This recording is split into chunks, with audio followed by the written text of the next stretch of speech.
Gear SOLIDWORKS. The document assembly.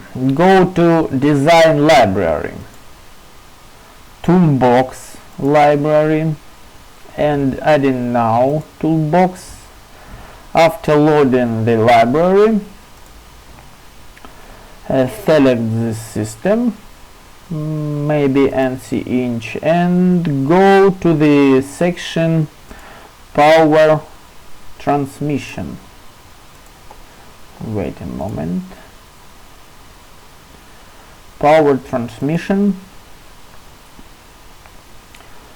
gears.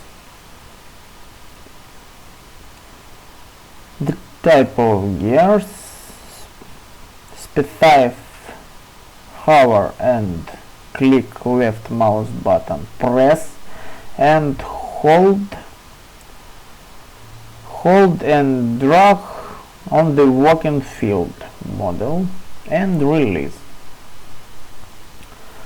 Wait a moment to configure component, set properties, given the necessary.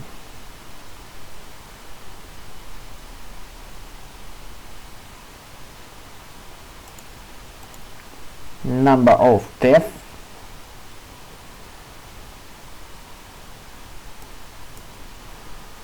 .34, and other parameters,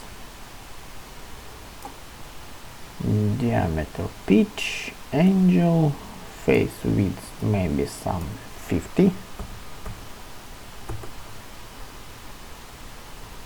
and OK. Exit from insert components. Show wall is isometric